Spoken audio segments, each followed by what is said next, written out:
This video we now study about the haloalkanes lecture number 2। और इसमें हम देखते हैं, ये मेरी देखिए क्लास नोट्स है जो मैंने क्लास में पढ़ा था, सर ने जो बताया था उसका मेरा नोट्स है। उसको एक सिंगल सीट में पूरे अच्छे से कवर कर किए हैं, तो फिर यहीं तक है। और इसमें जो क्लास नोट्स में जो होते हैं ये क्वेश्चन भी होते हैं, तो फिर हम इसमें हम पढ़ेंगे।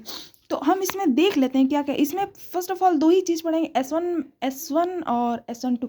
न्यूक्लियोफिलिक सब्स्टिट्यूशन रिएक्शन में SN1 पढ़ेंगे और SN2 पढ़ेंगे, ठीक है। तो SN1 एंड SN2 के रिएक्शन के बारे में हम पढ़ना है। तो फिर फर्स्ट ऑफ ऑल हम SN1 के बारे में देखेंगे। तो इसमें क्या होता है, जैसे कि जनरल फॉर्म, जैसे कि एल्काइल हैलाइड है तो उस पर न्यूक्लियोफाइल अटैक करेगा और उसमें से ये क्या एक्स को निकाल कर फिर ये न्यूक्लियोफाइल जो होता है उससे ये फॉर्म कर लेगा, न्यूक्लियोफाइल से अटैच होगा, फिर एक्स को निकाल देगा। तो देन इस S1 S2 टाइप से रिएक्शन होती है। S1 रिएक्शन कब होती है, X1 जो होती है वो 2 स्टेप में होती है, ठीक है। RX slow step, RDS step. जैसे कि ये स्लो स्टेप होता है, रीअरेंज इसमें पॉसिबल होती है क्योंकि कार्बोकैटायन पहले फर्स्ट ऑफ ऑल एक कार्बोकैटायन फॉर्म करेगा और इसमें जब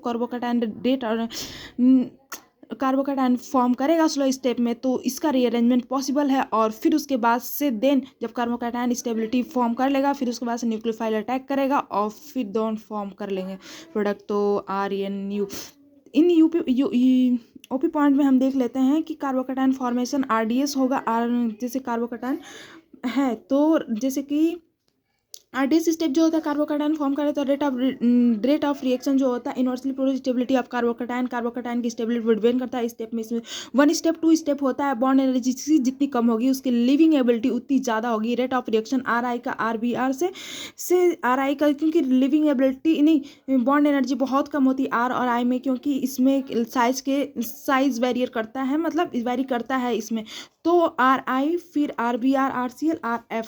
अगर एक मोस्ट ऑफ केसेस में हम देखते तो क्वेश्चन में सॉल्व करते थे कि अगर फिनाइल बेंजीन लेते हैं और 9 अल्फा एच तो उसमें कौन ज़्यादा मोस्ट स्टेबल होगा, 9 अल्फा एच इसमें डोमिनेट कर देगा हाइपर कंजुगेशन। एंड SN2 में स्टीरियोकेमिस्ट्री थोड़ा सा हम देख ले रहे हैं। तो यदि न्यूक्लियोफाइल अटैक करेगा तो ये बैक साइड से अटैक करेगा। ये इसका क्या ऑर्बिटल्स है तो बैक साइड से अटैक करेगा, हमेशा प्रीफर करेगा बैक साइड से अटैक करना, क्योंकि अगर न्यूक्लियोफाइल अगर इधर से सेम साइड से अटैक करेगा तो जो इसमें से ये X माइनस जो निकला है ये भी एक न्यूक्लियोफाइल की तरह काम करेगा और ये इसके ए अराउंड रहेगा, जिससे कि ये इसे प्रीफर ना करके इसके बैक साइड से करता है। तो इसमें जो बैक साइड से करे तो 51% होता है और सेम साइड से करेगा तो 49% होता है, क्योंकि इसमें कम चांसेस है, थोड़ा कम होगा, ज़्यादा नहीं। लेकिन if the A and B are in enantiomer pair, अगर 50-50% रेसमिक और इन्वर्जन और रेस्माइजेशन दोनों ही मिलेगा तो रिटेंशन, रेस्माइजेशन कर रहे हैं, रिटेंशन इन्वर्जन दोनों मिलेगा।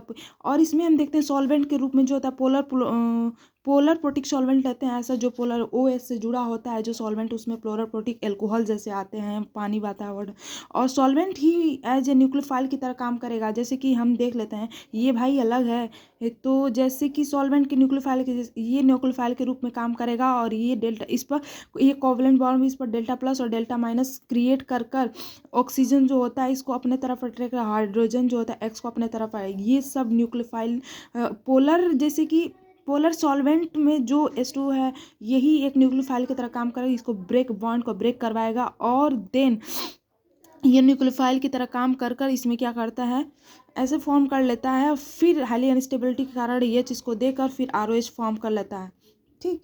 तो ऐसे कुछ होता है। और पोलर प्रोटिक सॉल्वेंट में हम क्या करते हैं, H2O जब होता है तो OH जोड़ते हैं और ROH में OR और RCOR जो होता है तो OCOR से ही compare rate of reaction, compare R of the racemization में देखें, क्योंकि इसमें रेट ऑफ रिएक्शन होती है, फर्स्ट स्टेप में रेट ऑफ रिएक्शन होती है। कुछ लुईस एसिड है जो भी ये रिएक्शन देते हैं, जैसे कि ALX3 AlCl3 AgNO3 moist Ag2H2O, जैसे कि RCl, और इसमें क्या बोलते हैं इसके ओवरलैप। तो इसमें देखते हैं कि अगर Al में इसमें ऑर्बिटल खाली है तो इस पर अटैक करेगा और फिर उसके बाद से R+ में फॉर्म होगा, फिर इससे आएगा हाइड्राइड कुछ भी है जो आकर एक्लोटोफाइल के रूप में जो ऐड हो जाएगा। फिर से SN2 में हम देखते हैं कि SN2 में क्या होता है। तो SN2 में हम फर्स्ट ऑफ ऑल देख लेंगे न्यूक्लियोफाइल जो होता है वो डायरेक्ट अटैक करेगा। ये सिंगल स्टेप रिएक्शन होती है, वो इसका न्यूक्लियोफाइल इतना स्ट्रांग होता है कि डायरेक्ट स्ट्रांग कर एक्स को निकाल कर और सिंगल स्टेप में होता है।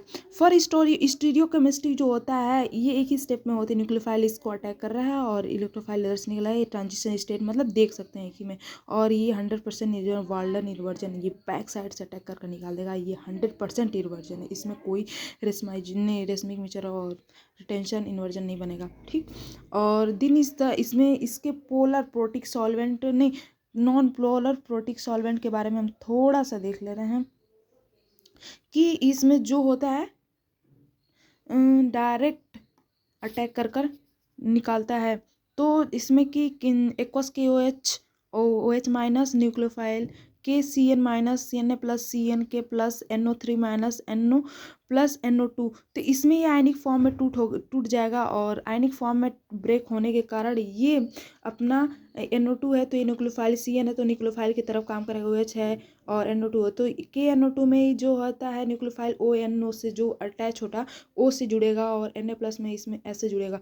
देन फिर ये सब कोवेलेंट C है तो इसमें कोवेलेंट, इसमें आयनिक फॉर्म में नहीं ब्रेक होकर इसमें AgCN है तो N साइड से अटैक करेगा और AgON डबल बॉन्ड ऑक्सीजन क्योंकि नहीं देगा, क्योंकि ये इसकी इलेक्ट्रोनेगेटिव ज़्यादा है तो ये टेंडेंसी ज़्यादा रखता है लोन पेयर की, जबकि तो ये अपना जल्दी से दे देगा। और इसमें क्या देखते हैं कि O पर ज़्यादा हाईली ही ज़्यादा इलेक्ट्रॉन डेंसिटी है तो O माइनस ज़्यादा प्रीफर करेगा देना, ठीक। और एम्बिडेंट न्यूक्लियोफाइल में हम देखते हैं कि C-N जो होता है इसमें कार्बन की इलेक्ट्रोनेगेटिव कम है नाइट्रोजन से तो ये जल्दी प्रीफर करेगा देना, तो यहाँ से इसमें एम्बिडेंट अगर दोनों साइड से देना चाहे तो दोनों साइड से भी दे सकता है। और लोन पेयर कंपेरेबिलिटी क्या होता है, O- का ज़्यादा होता है, फिर N पे जो लोन पेयर है फिर O पर ऑक्सीजन पे लोन पेयर है और नाइट्रोजन पे लोन पेयर है तो वो ज़्यादा होगा, ठीक है। और इसमें हम देखते हैं कि वाल्डन इन्वर्जन पढ़ लिए हैं। और फिर ये SN2 मैकेनिज्म कौन देती है, 1 डिग्री है तो SN2 ही देगा क्योंकि हाल तुरंत अटैक कर ये फॉर्म कर लेगा। अगर 3 डिग्री है तो उसमें SN1 फॉर्म करेगा क्योंकि उतना जल्दी क्योंकि स्टेरिक हिंड्रेंस का कॉन्सेप्ट लग जाएगा तो उतना अच्छे से नहीं कर पाएगा। फिर 2 डिग्री 3 डिग्री में SN1 और SN2 निकालते हैं तो SN1 हम मोस्ट ऑफ केसेस में हम देखते हैं कि SN2 तभी लगता है अगर स्ट्रॉन्ग न्यूक्लियोफाइल है तभी SN2 लगाएंगे और SN में जो तो वीक न्यूक्लियोफाइल है तब SN1 लगाएंगे। और फिर OP पॉइंट में देखते हैं no intermediate form only transition state is final product, इसमें कोई भी इंटरमीडिएट फॉर्मेशन नहीं होगा, transition stage final product. RDS attack the nucleophile, RDS में जो होता है रेट डिटरमाइनिंग स्टेप में न्यूक्लियोफाइल अटैक करेगा। और R और रेट ऑफ रिएक्शन में RI जो होता है RBR RCl ये बॉन्ड एनर्जी के स्टेप पर रिलेटेड है। ROR inversely proportional rate of steric hindered step reaction. ROR order इसमें क्या होता है 2 मोलिकुलरिटी क्योंकि सिंगल स्टेप में होती है तो मोलिकुलरिटी। बेंजीन कुछ फॉलिंग्स जो होता है SN2 रिएक्शन नहीं देता है, जैसे कि हेलोबेंजीन है जो इसका एक्स है, इसका लोन पेयर इसमें चला जाता है जिससे कि ये parcel double bond character show करता है और विनाइल हाइलाइट जो होता है हाई रेजोनेंस में चला जाता है जिससे कि ये ब्रिज हेडेड हाईलाइट पे, अगर ब्रिज हेडर पे हाईलाइट है तो वो भी नहीं, इसमें ब्रेड्स रूल अप्लाई हो जाएंगे। तो फॉर आज का ये मेरा पूरा कंप्लीट हो गया। Thank you.